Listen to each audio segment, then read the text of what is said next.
말씀을 전하는데 벌써 우리가 여섯 번째더라고요. 다섯 번째 돼 있는데 주보를 이렇게 보니까 여섯 번째 이렇게 우리 복음에 대해서 말씀을 나누게 되는데 죄인인 우리에게 복음을 주시는 가장 큰 이유가 사랑 때문이죠. 복음에는 하나님의 이 본심이 담겨져 있어요. 근데 복음은 우리가 요구해서 사랑받는 게 아니라 우리를 사랑하시는 그 하나님의 본심에서 우리가 사랑을 받게 되는 거죠. 이것을 요한일서 4장 8절에서는 요한 사도가 하나님은 사랑이시라, 하나님을 사랑 그 자체로 정의하는 것을 우리는 보게 됩니다. 우리가 너무나도 잘 알고 외우는 말씀 요한복음 3장 16절이죠. 거기에 상반절에 뭐라고 되어 있습니까? 하나님이 세상을 이처럼 사랑하사, 이렇게 말씀을 하고 계시죠. 우리를 위해서 이 독생자 예수 그리스도께서 십자가에서 죽으셨다는 것이고 그 죽으심으로 우리에게 영원한 생명을 주셨어요. 근데 그 이유를 어디서 찾느냐면 바로 하나님께서 우리를 향한 사랑 때문이라는 것입니다. 그래서 여러분들, 하나님이 우리를 사랑하신다, 이것은 복음의 가장 중요한 핵심 메시지예요. 그래서 하나님의 사랑은 경이롭고 위대합니다. 그리고 놀랍습니다. 여러분, 무슨 이유로 하나님께서 나를 사랑해 주시는 걸까요? 성경을 보면 우리 인간이라는 것이 하나님을 떠나서 하나님을 저주하고 하나님을 원망하고 하나님을 마음 아프시게 했던 죄인인데도 하나님이 우리를 사랑하시고 심지어는 우리를 죄에서 구원하시기 위해서 그분께서 자신의 생명을 십자가에서 우리를 위해서 죽었다는 것이죠. 세상의 어느 종교가 인간을 위해서 하나님이 생명을 바쳤다는 그런 이야기가 있겠습니까? 오히려 세상의 종교는 인간이 신을 위해서 생명을 바치잖아요. 그런데 우리가 믿는 이 하나님은 우리를 위해서 자신의 생명을 바쳤다는 것이지요. 그래서 우리는 이 복음의 모든 진리를 인간의 그 한정된 생각과 언어로 하나님의 그 사랑을 이해하고 표현하기가 어렵습니다. 그래서 오늘 이 설교를 통해서 하나님의 사랑을 다 이야기할 수 없어요. 왜냐하면 이 성경 전체가 하나님 사랑에 대한 이야기예요. 여러분, 그 크신 하나님의 사랑, 갚을 수 없는 그 하나님의 그 사랑을 이 짧은 20분의 설교로 어떻게 표현할 수 있겠어요? 그래서 여러분 좀 축소를 시키려고 해요.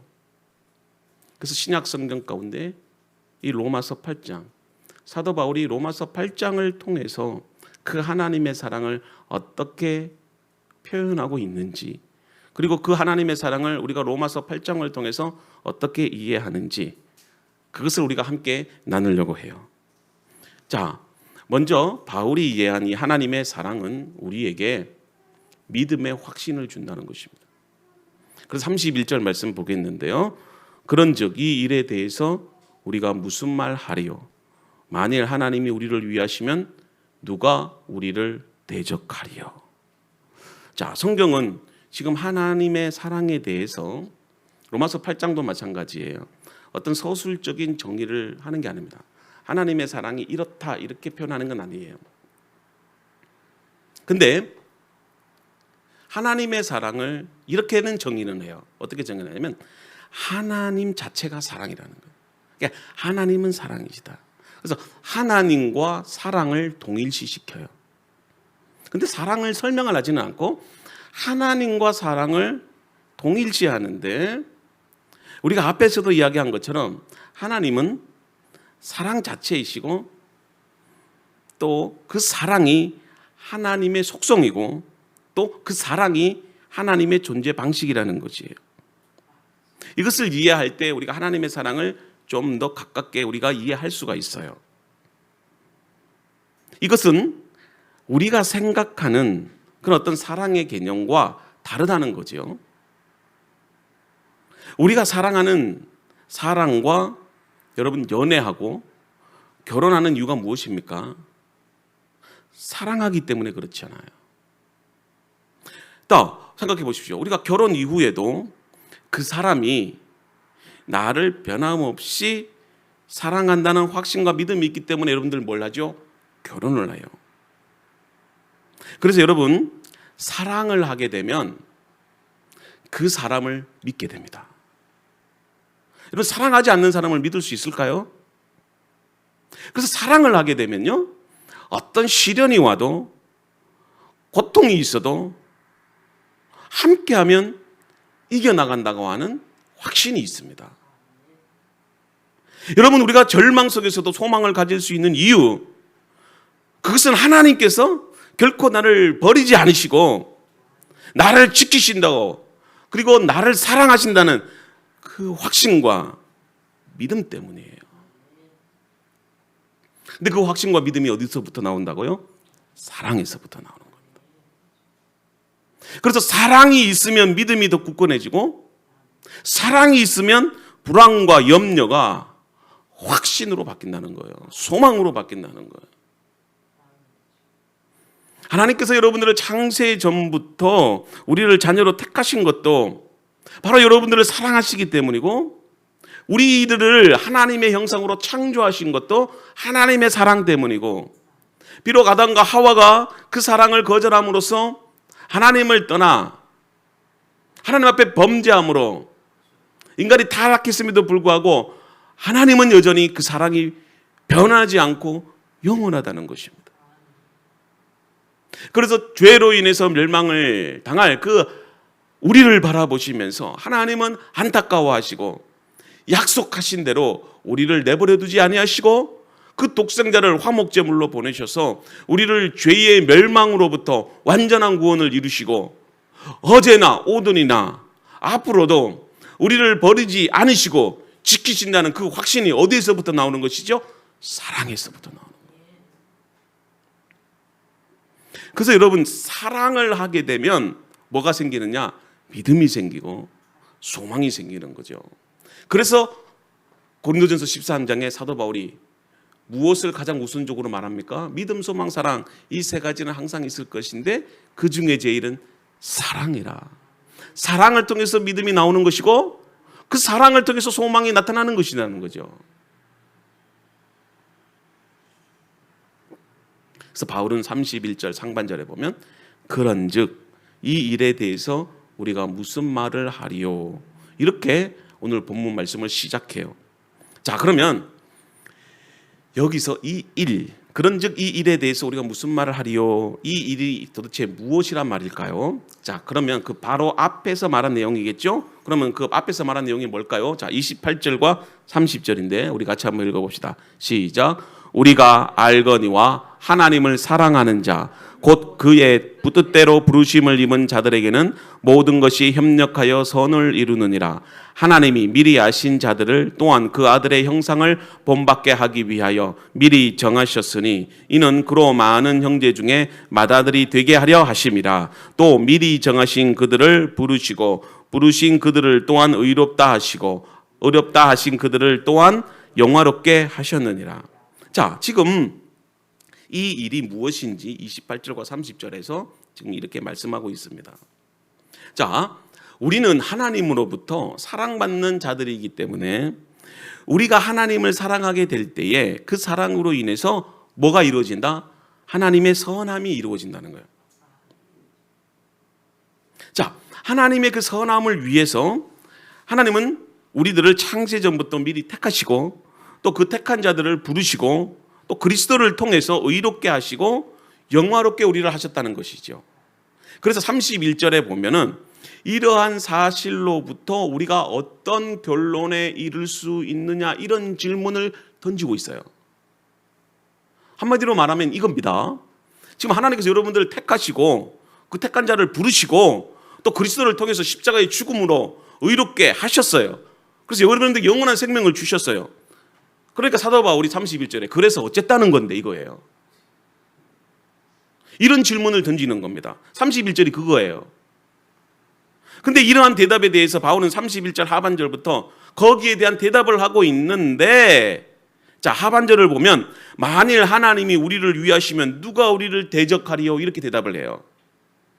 여기서 만일이라고 합니다. 만일이라는 말은 가정법이잖아요. 근데 여기서의 만일은 어떤 가정을 나타내는 의미도 될 수도 있지만, 그러나 이 본문에서의 바울의 그런 어떤 확신은 하나님께서 우리를 위할 수도 있고 그렇지 않을 수 있다, 이렇게 말하는 게 아니고, 지금 반드시 하나님은 우리를 위하시는 분이라는 것을 강조하는 거예요. 그러니까 여러분들을 창세전부터 택하시고 여러분들을 부르시고, 이게 구원의 순서예요. 잘 보세요. 먼저 우리가 하나님으로부터 예정을 당하는 겁니다.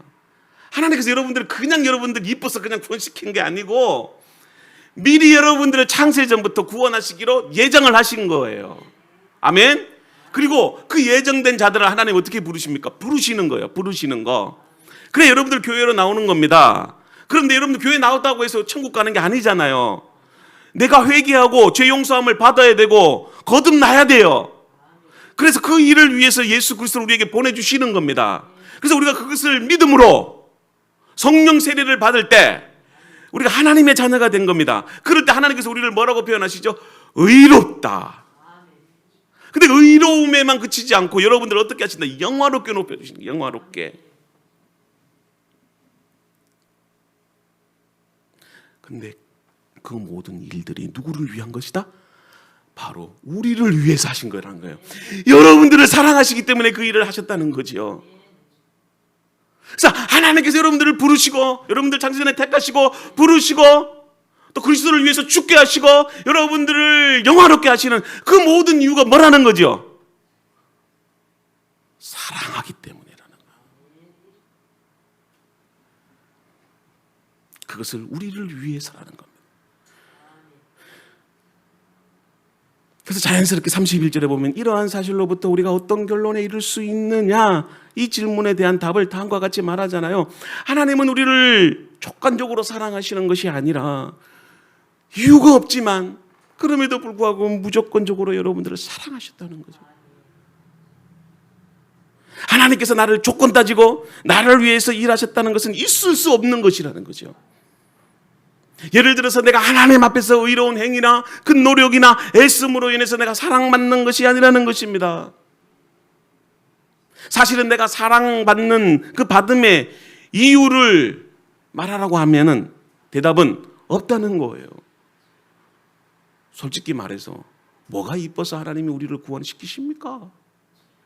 뭐가 잘나서 여러분들을, 그 아들을 보내주시면서까지 여러분들을 사랑해 주십니까? 우리 솔직히 한번 얘기해 봅시다. 여러분들 뭐 잘난 게 있나요? 여러분들 뭐 똑똑한 게 있나요?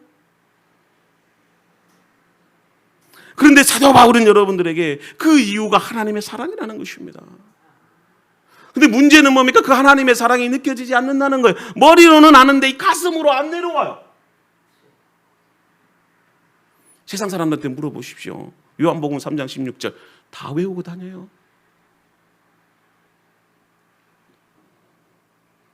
그래서 31절 하반절에 만일 하나님이 우리를 위하시면 누가 우리를 대적하리요? 여기서의 만일은 확신이라는 거예요.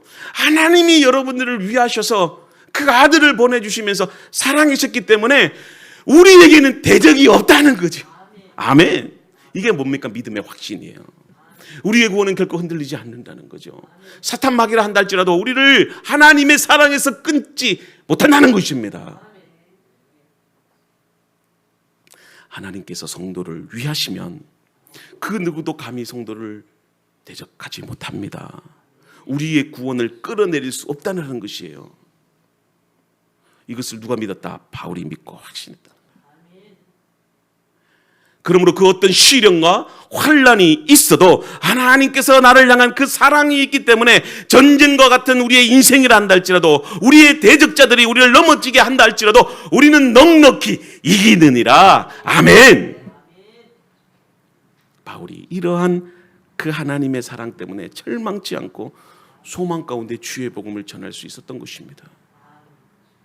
하나님은 절대적으로 우리를 위하는 분이십니다. 하나님이 나와 함께 하시는데 누가 나를 대적하겠습니까, 여러분? 그러므로 여러분, 사랑은 두려움을 이깁니다. 사랑은 우리에게 소망과 확신을 줍니다. 이것을 제가 한 말이 아니고 요한일서 4장 18절에 나오는 말씀이에요. 요한일서 4장 18절 볼까요? 사랑 안에 두려움이 없고 온전한 사랑이 두려움을 내어 쫓나니 두려움에는 형벌이 있습니다. 두려워하는 자는 사랑 안에서 온전히 이루지 못하였느니라. 아멘. 그래서 그 하나님의 사랑이 나를 평강으로 이끌어가는 거예요. 절망 가운데 있는 자들이 소망을 얻게 되는 겁니다. 고통 가운데 있는 자들이 위로를 받게 되는 것이고 애통하는 자들이 위로를 받게 된다는 것이에요. 그래서 하나님의 사랑이 있는 자들은 세상 앞에서 담대해져요. 우리 주연이가요, 세상에 나가서도 당당하게 두렵지 않게 살아갈 수 있는 것은 아빠가 있기 때문에 그래요. 엄마가 있기 때문에 그래요. 밤에 12시에도 이 교회를 돌아다녀도 무섭지 않는 것은 이 성전에 하나님이 계시기 때문에 그래요. 여러분 마찬가지입니다. 세상이 여러분들을 다 대적한다 할지라도 그것에 굴복하지 않고 담대함을 가지고 살아갈 수 있어요. 그래서 시편 3편 5절과 6절에 다음과 같이 말씀합니다. 우리 같이 한번 읽어볼게요. 시작. 내가 누워 자고 깨었으니 여호와께서 나를 붙드심이로다. 천만인이 나를 애워싸 진친다 하여도 나는 두려워하지 아니하리이다. 아멘. 다윗이 지금 왜 두렵지 않다고 고백합니까? 하나님께서 다윗과 함께 하시고 하나님께서 다윗을 붙잡고 계시기 때문에 그래요. 이것이 바로 여러분들 사랑이에요. 우리 주변에 천만인이 여러분들 애워싼다 친친다 하도 그것 때문에 나를 위협하고 나를 힘들게 한다 할지라도 나는 두려워하지 않으리라. 왜요? 하나님의 그 사랑이 나와 함께하기 때문에 그렇습니다. 그러므로 여러분 눈치 보지 말고 갈등하지도 말고 하나님이 나를 사랑하신다는 그 확신을 가지고 담대하게 살아가실 수 있기를 바랍니다. 이것이 바로 하나님의 사랑을 받고 살아가는 그리스도인의 확신입니다. 둘째로 하나님의 사랑은 아끼지 않는다는 겁니다. 아끼지. 자, 32절 말씀인데 우리 같이 한번 읽어볼까요? 자기 아들을 아끼지 아니하시고 같이 읽습니다. 우리 모든 사람을 위하여 내주시니가 어찌 그 아들과 함께 모든 것을 우리에게 주시지 아니하겠느냐. 아멘. 하나님의 아들 독생자 예수님을 우리를 위해서 아끼지 아니하고 십자가에서 죽게 하셨다는. 그러니까 우리에게 모든 것을 다 주시겠다는 거죠. 안 주실 이유가 없다는 겁니다. 여러분 보세요. 크고 귀한 것을 우리에게 주셨는데 작은 것 덜 귀한 것 안 주시겠습니까? 여러분을 위해서라면요, 아낌없이 정말 하나님께서 모든 것 다 주시겠다는 거예요. 그래서 여러분 사랑은 아까워하지 않는 거예요. 저도 제 아내와 데이트할 때는요, 제 용돈 다 털어도 전혀 아깝지가 않아요. 근데 미운 사람 만나면요, 밥 먹는 것도 아까워 죽겠어요.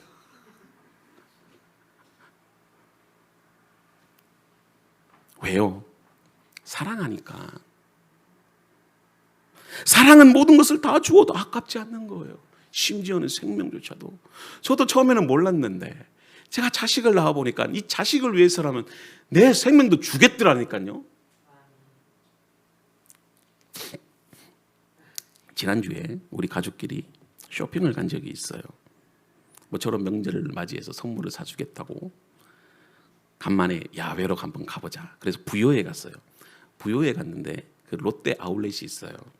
가보셨어요? 한번 가보세요. 그 옆에 또 이렇게 백제 문화단지가 있어서 아주 좋아요. 공원처럼 돼 있어서.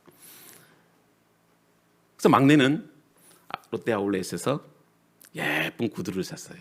오늘 구두 한번 보세요. 반짝반짝 자랑할 거예요. 그리고 우리 둘째는 예쁜 옷 그것도 사줬어요. 근데 우리 큰애 주인은 바람막이 옷을 산다고 하길래 이제 돌아다니느라 너무 이제 힘들어서 저는 이제 주연이를 돌보겠다고 아무래도 칭얼거리니까 그래서 이제 롯데리아 앞에서 기다리고 있었어요. 그래서 우리 사모랑 우리 큰애 둘째는 이제 바람막이 옷을 산다고 이렇게 쇼핑을 하고 돌아다녔어요. 근데 이제 저는 기다리고 있었는데 이제 주연이와 같이 이제 재밌게 놀고 있었죠. 그런데 갑자기 휴대폰에서 띵동 이렇게 소리가 나는 거예요. 결제했다는 거죠. 제가 카드를 줬으니까. 근데 휴대폰을 보았는데 무려 10만 원이 결제. 아니 지난주에 지훈이 신발 산다고 나이키 신발 산다고 7만 원이 결제됐는데 와 무슨 바람막이 옷이 원래 정가가 17만 원이에요. 17만 원인데 할인해서 10만 원 띵동 결제됐다. 순간적으로요. 와 여러 가지 생각이 들더라고요. 아 이거 아깝다 이놈 새끼 환불시킬까 그런 생각도 들고. 근데 냉정하게 정신을 딱 차렸어요. 깊은 고민에 빠졌죠. 이걸 어떻게 하나 비싸다고 이거 야단칠까 아니면 환불을 할까. 진짜 순간적으로 갈등이 나와요. 그런데 좀 생각을 해보니 그 누구도 아닌 우리 큰애가 입는데 뭐가 아까우리요. 내가 30만 원이라도 내가 사주겠다. 우리 주희가 그 옷을 입고 행복했으면 됐지. 이렇게 생각을 바꾸니까요 마음이 편해지고 저도 좋더라고요. 왜냐하면 사줄 수 있는 능력이 되니까. 없어서 못 사주면 이게 마음에 그냥 찜찜해서 평생에 한이 될 텐데. 또 하나님이 그날 또 이렇게 돈이 또 생기게 하셨어요. 좋더라고요. 사실 저는 10만 원짜리 옷 입어본 적도 없어요. 저희 어머님이 저한테 양복 사준다 그러면 뭐하러 양복 사느냐고 화를 낸 사람이에요. 근데 우리 큰딸이 그렇게 10만 원짜리 바람막이 옷을 샀고 입고 자랑을 하는데 얼마나 좋은지 몰라요. 여러분 아까워하지 않는 게 사랑이에요.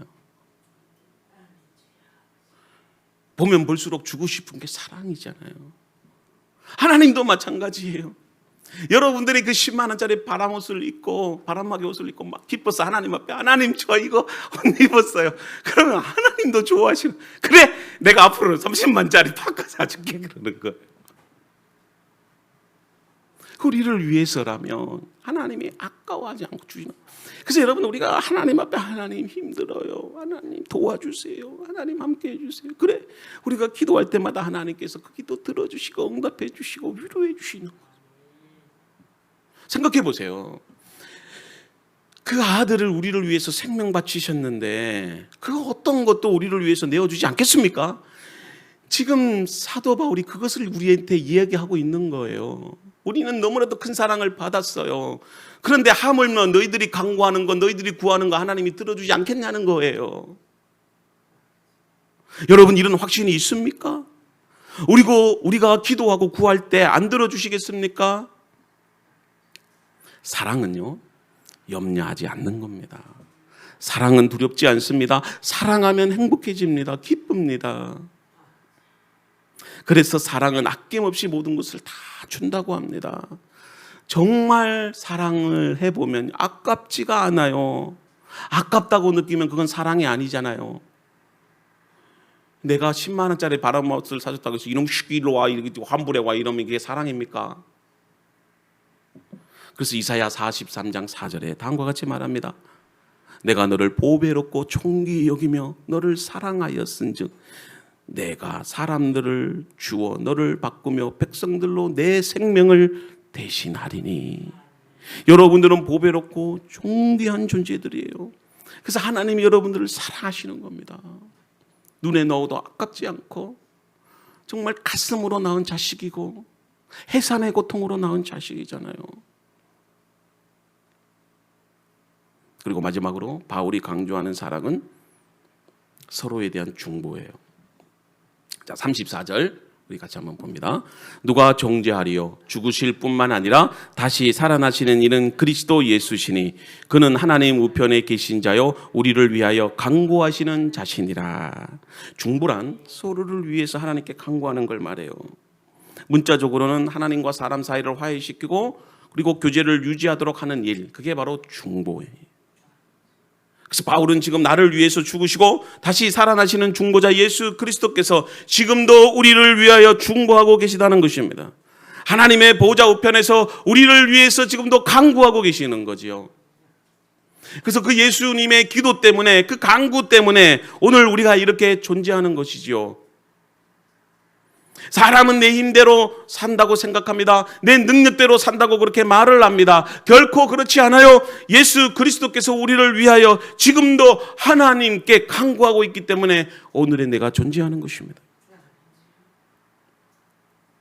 그래서 로마서 8장 26절과 27절에 바울은 다음과 같이 말합니다. 26절, 이와 같이 성령도 우리의 연약함을 도우시나니 우리는 마땅히 기도할 바를 알지 못하나 오직 성령이 말할 수 없는 탄식으로 우리를 위하여 친히 간구하시느니라. 마음을 살피시는 이가 성령의 생각을 아시나니 이는 성령이 하나님의 뜻대로 성도를 위하여 간구하심이니라. 지금도 예수 그리스도께서, 성령님께서 하나님께 성도를 위하여 간구하고 계십니다.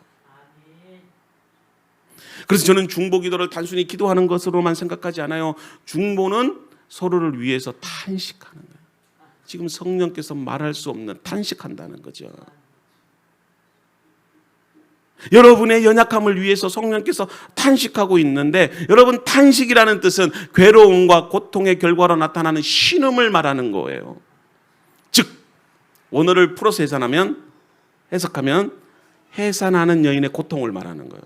그게 탄식이에요. 그래서 사랑이란 뭔 줄 아세요? 서로의 고통을 함께 하는 겁니다.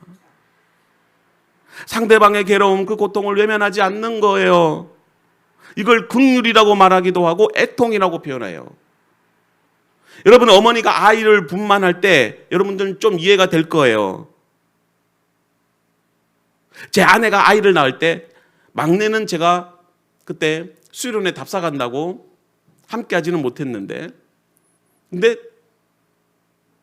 첫째는 종합병원에서 들어오지 말라 그러더라고요. 을지병원에서 낳았는데, 근데 둘째는 한국병원에서 낳았는데 한국병원은 저보고 들어와서 탯줄을 끊으래요. 그래서 제가 들어갔어요. 근데 제 아내가 너무 아파하는 모습을 보면 너무 마음이 안타까운 거죠. 졸교하고 비명을 질러야 되는데 우리 아내는 막 참아요. 그래서 그걸 바라보면서 미안하고 죄스럽고 막 죄송스럽기도 하고요. 아마 남자들은 잘 모르잖아요. 근데 고통은 경험할 때 느낄 수 있는 거잖아요. 그래서 분만실에서 아파하는 그 아내를 보면서 문득 이런 생각이 들었어요. 우리 둘의 사랑으로 만들어진 귀한 생명이 세상으로 나오는데 왜 이렇게 엄마들이 아파할까? 사랑으로 낳은 자식인데 왜 이렇게 고통스러워할까? 순간적으로 그런 생각이 드는 거예요. 그래서 제가 느끼는 게, 사랑은 고통이구나. 사랑은 아픔이구나. 여러분, 이렇게 고통 가운데 자식을 태어났지만 우리는 그걸 압니다. 앞으로 이 태어난 이놈의 자식이 부모님의 속을 시길 것이고 아프게 할 것이고 괴롭게 할 거다. 모르고 자식 낳습니까? 왜요? 사랑하기 때문에 그 고통도 감수하겠다는 거 아니겠어요?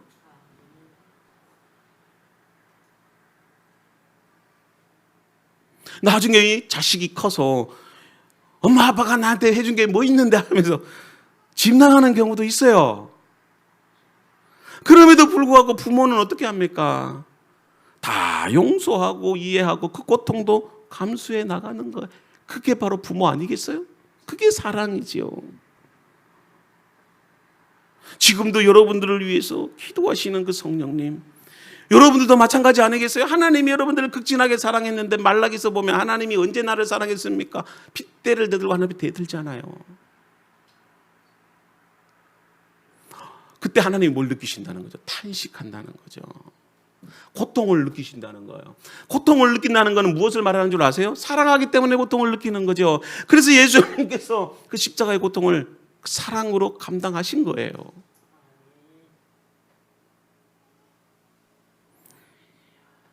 젊은이들의 사랑과 우리 어르신들의 사랑의 차이점이 뭔 줄 아세요? 어른들은 그 사랑을 통해서 고통을 감수해 나간다는 거예요. 그게 누가복음 15장에 있습니다. 둘째 아들의 아버지 유산을 가지고 집 떠납니다. 여러분, 유산 가지고 떠났던 게 그냥 단순히 돈 가지고 떠났다는 이 말이 아닙니다. 유산을 가지고 떠났다는 것은 아버지는 어떻게 되든 상관없이 당신은 죽든 말든 상관없다는 거예요. 내 목 챙겨서 그냥 떠난다는 그 말입니다. 유산 가지고 떠났다는 말이. 그러니까 여기서 유산을 줬다는 것은 생명을 줬다는 거예요. 지금 아버지 하나님께서 자신의 생명을 우리를 위해서 주셨다는 게 그 바로 유산이에요. 근데 그 유산을 가지고 집 나갑니다. 생명을 줬는데도 집 나가잖아요. 지금 이 말이 뭐냐면 지금 아버지께서 생명을 누구에게 줬다는 거죠? 둘째 아들에게 줬다는 거예요. 근데 그 아들이 그 아버지의 생명을 가지고 허랑방탕하게 창기와 다 써버리잖아요. 얼마나 패역한 자식입니까? 이 둘째 아들에게는 아버지, 가족 이거 아예 없는 겁니다. 그런데 여기서 우리가 포커스를 맞춰야 될 게 누구예요? 아버지예요. 아버지. 아버지는 자기의 생명을 갖고 집 나간 그 아들을 돌아오기까지 춥든 덥든 비가 오든 태풍이 불든 상관없어요. 오매불망 둘째 아들 생각이에요. 얼마나 마음이 아프고 고통스럽겠어요. 매일 문 밖에서 맨발로 기다리셔요. 여러분, 이게 바로 사랑이에요. 사랑은 서로에 대해서 탄식하는 거예요. 집 나간 아들을 기다리는 아버지의 마음으로 사랑하는 것입니다. 그렇기 때문에 사랑에는 아픔이 따라오고 희생이 따라오는 거고 고통이 있어요. 그럼에도 어떻게 한다는 거죠? 사랑하고 중보하는 겁니다. 사랑하는 성도 여러분, 복음에는 하나님의 귀한 사랑이 있습니다. 그 사랑 때문에 내가 죄에서 구원받아 하나님의 자녀가 되었습니다. 바울은 이러한 이 하나님의 그 사랑을 경험했어요. 그래서 그 사랑 때문에 하나님 나라의 복음을 위해서 자신의 생명을 바치잖아요. 사랑은 우리에게 여러분 힘과 위로와 소망을 줍니다. 오늘날 사랑이 갈급한 이 시대 속에서 진정으로 필요한 게 뭘까요? 잃어버린 하나님의 사랑을 회복하는 것입니다. 그 십자가의 사랑이 여러분들을 살렸고 그 십자가의 사랑이 여러분들을 붙잡고 갑니다. 그러므로 우리는 두려워하거나 절망하지 않습니다. 오늘의 이 시대에 이 코로나라고 하는 이 절대절명의 그 고통과 아픔 속에서 우리에게 필요한 것은 사랑이지요. 복음은 사랑입니다. 나를 위해서 자신의 생명까지 주신 그 사랑이 오늘도 저와 여러분들과 함께합니다. 오늘도 나를 향한 그 사랑에 감사하며 우리도 사랑하는 그런 그리스도인들이 되기를 주님의 이름으로 축복합니다.